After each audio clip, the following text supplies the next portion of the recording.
ভারতবর্ষে বহু শিব মন্দির বিদ্যমান। এসব মন্দিরগুলোতে প্রায় প্রতিনিয়ত কিছু না কিছু চমৎকারী কার্যকলাপ ঘটতে থাকে। আজকে আমরা এক এমন মন্দির সম্পর্কে আপনাদের বলবো যার সামনে নতমস্তক হতে বাধ্য হলো সরকারি আধিকারিকরা। ঠিক কি ঘটেছিল সেদিন জানলে আপনারাও চমকে উঠবেন। এমন ঘটনা ইতিহাসে হয়তো আগে কখনো ঘটেনি, যার সামনে প্রশাসনকে অবধি থামতে হয়েছিল। ভগবান শিবের এই বিশেষ লীলা অনেকের কাছেই অজানা। সবাই কমেন্টে হর হর মহাদেব লিখতে ভুলবেন না। সকলকে পুরাণ কথা নতুন একটি ভিডিওতে স্বাগত। আজকে আপনারা জানবেন এক রহস্যময় শিব মন্দির যার সামনে হার মানল প্রশাসন। সবাই পুরাণ কথা অফিসিয়াল চ্যানেলটি মনে করে সাবস্ক্রাইব করে নেবেন। উত্তরপ্রদেশের রাজধানী লখনৌ থেকে প্রায় ৩৫ কিলোমিটার দূরে কাকরি নামক স্থানে রয়েছে নাগেশ্বর শিব মন্দির। এই মন্দির এক্সপ্রেসওয়ের সার্ভিস ল্যান্ডের ঠিক মাঝামাঝি অবস্থিত। কি এমন কারণ আছে যে ঠিক দুটো রাস্তার মাঝামাঝি জায়গায় এই মন্দির নির্মাণ করা হয়েছিল? ২০১৪ সালের আগে এই মন্দির সম্পর্কে প্রায় কেউই জানতেন না। এখানে আগে ঘন জঙ্গল ছিল। কিছু স্থানীয় কৃষক এই মন্দির সম্পর্কে অবগত হলেন। ২০১৪ সালে এই মন্দির সম্পর্কে প্রথম সকল মানুষ জানতে পারলেন। ২০১৪ সালে তৎকালীন মুখ্যমন্ত্রী অখিলেশ যাদব লখনৌ থেকে আগ্রা পর্যন্ত ৩০২ কিলোমিটার লম্বা একটি এক্সপ্রেস হাইওয়ে নির্মাণের পরিকল্পনা করেছিলেন। লখনৌ থেকে আগ্রা পর্যন্ত এই রাস্তা সোজাসুজি বানানোর পরিকল্পনা নেওয়া হয়েছিল। এই বিষয়ে যখন সার্ভে করা হয়েছিল তখন তারা দেখেন যে বেশিরভাগ কৃষি জমি ছিল এবং সেখানে দুটি মন্দির রয়েছে। এই দুটি মন্দিরকে তখন পাশের একটি গ্রামে শিফট করার কথা ভাবা হয়েছিল। পুরো প্রজেক্টটি সম্পূর্ণ করার জন্য ২ বছর টাইম নেওয়া হয়। ২০১৪ সালের জুন মাসে সেই অনুযায়ী কাজ শুরু করা হয়। মেহেন্দিনগরের হনুমান মন্দির অন্য একটি গ্রামে স্থাপন করা হয়েছিল, কিন্তু যখন নাগেশ্বর শিব মন্দিরটি অন্য গ্রামে স্থাপন করার চেষ্টা করা হয় তখনই মন্দির প্রতিস্থাপনের জন্য যে দলটিকে নির্দেশ দেওয়া হয়েছিল তারা খুবই প্রতিকূল অবস্থার সম্মুখীন হয়েছিলেন।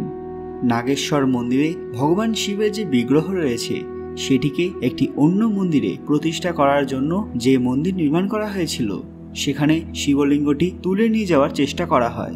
কিন্তু যখনই কিছু মজদুর মাটি খুঁড়তে শুরু করেন তখন প্রায় সকলেই অসুস্থ হয়ে পড়েন। সেই সময় আরও কিছু মজদুরকে সেই কাজের জন্য লাগানো হয়, কিন্তু আশ্চর্যের বিষয় হলো মাটি থেকে শিবলিঙ্গটি খুঁড়ে বের করতে কেউই সক্ষম হননি। এইসব মজুররা কোনো না কোনো কারণ দেখিয়ে সেখান থেকে পালিয়ে গিয়েছিল। তখন সিদ্ধান্ত নেওয়া হয় যে জেসিবি মেশিন দিয়ে শিবলিঙ্গটি নতুন মন্দিরে প্রতিষ্ঠা করা হবে। কিন্তু এবারও কোনো ফল হলো না। যে জেসিবি মেশিনটিকে নিয়ে আসা হয়েছিল সেটি কোনোরূপ কাজ না করেই খারাপ হয়ে যায়। পরে আরও একটি জেসিবি মেশিন নিয়ে আসা হয়, কিন্তু সেটাও কোনো কাজ করতে অক্ষম ছিল। পরপর ৪টি মেশিন এনেও সেখান থেকে শিবলিঙ্গটি খুঁড়ে বার করা সম্ভব হয়নি।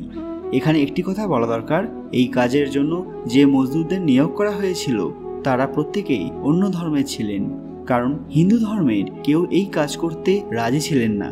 ওই দিন সন্ধেবেলা পঞ্চম জেসিবি মেশিনটিকে নিয়ে আসা হয়েছিল, যেখানে ২জন ড্রাইভার এবং ২জন সহকারী ছিলেন। তারা অনেক দূর থেকে এসেছিলেন বলে প্রথমে কিছু খাওয়া দাওয়ার চিন্তাভাবনা করেন। তারা খাওয়া দাওয়া সম্পন্ন করে নির্দিষ্ট কাজের দিকে অগ্রসর হলেন।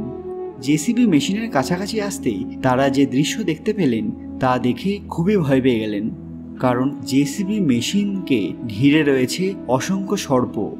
এই ঘটনা দেখে তারা ভয় পেয়ে জেসিবি মেশিনকে সেখানে ফেলেই তৎক্ষণাৎ সেই জায়গা থেকে পালিয়ে গেলেন। শোনা যায় এই ঘটনায় তারা এতটাই ভয় পেয়েছিলেন যে সকলেই অসুস্থ হয়ে পড়েন।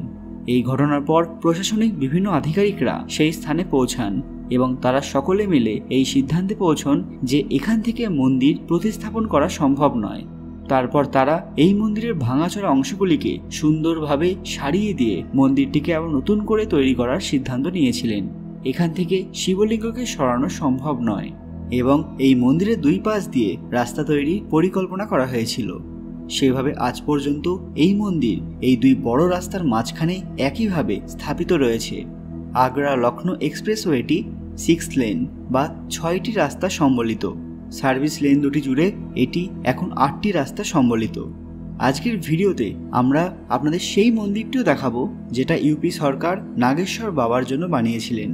এখানে আপনারা দেখতে পাচ্ছেন যে মন্দির তো রয়েছে কিন্তু সেটাতে কোনো বিগ্রহ নেই, কিন্তু মন্দিরটার অবস্থা থেকে মনে হচ্ছে বহু বছরকার মন্দির। তার কারণ মন্দিরটি ব্যবহার না হওয়ার ফলে দিনে দিনে আস্তে আস্তে ধ্বংসের পথে এগিয়ে যাচ্ছে। নাগেশ্বর বাবার মন্দিরে প্রত্যেক সোমবার ভক্তদের ভিড় লেগেই থাকে। এখানেই এই মন্দির এবং নাগেশ্বর বাবাকে খুবই জাগ্রত বলে মনে করা হয়। যে সকল ভক্তরা এখানে মানত করেন তাদের প্রত্যেকেরই মনস্কামনা পূর্ণ হয়।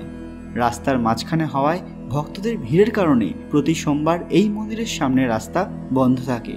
শ্রাবণ মাসে এই মন্দিরে কয়েক হাজার ভক্তের সমাগম হয়। 2016 সালের 21শে জুন যখন আগ্রা লখনৌ এক্সপ্রেসওয়ের উদ্ঘাটন হয়েছিল, তারপর থেকে প্রায় প্রতিদিন হাজারো ভক্তের সমাগম হয় এই মন্দিরে। যদি আপনারা কখনো আগ্রা লখনৌ এক্সপ্রেসওয়ে দিয়ে কোথাও যান তাহলে অবশ্যই নাগেশ্বর বাবা দর্শন করবেন। আপনাদেরও যদি কোনো মনস্কামনা থাকে তাহলে নাগেশ্বর বাবা অবশ্যই তা পূর্ণ করবেন। বন্ধুরা, আজকের ভিডিওতে একটা লাইক তো অবশ্যই চাই। সবাই লাইক করবেন এবং আত্মীয় পরিজনদের সাথে শেয়ার করবেন। ভক্তির সঙ্গে হর হর মহাদেব লিখতে ভুলবেন না। আরও এরকম অজানা তথ্য পেতে পুরাণ কথা অফিসিয়াল চ্যানেলটি মনে করে সাবস্ক্রাইব করে নেবেন। খুব তাড়াতাড়ি ফিরে আসবো নতুন একটি দরকারি ভিডিও নিয়ে। ততক্ষণ আপনারা এই ভিডিওগুলি দেখতে পারেন। ধন্যবাদ।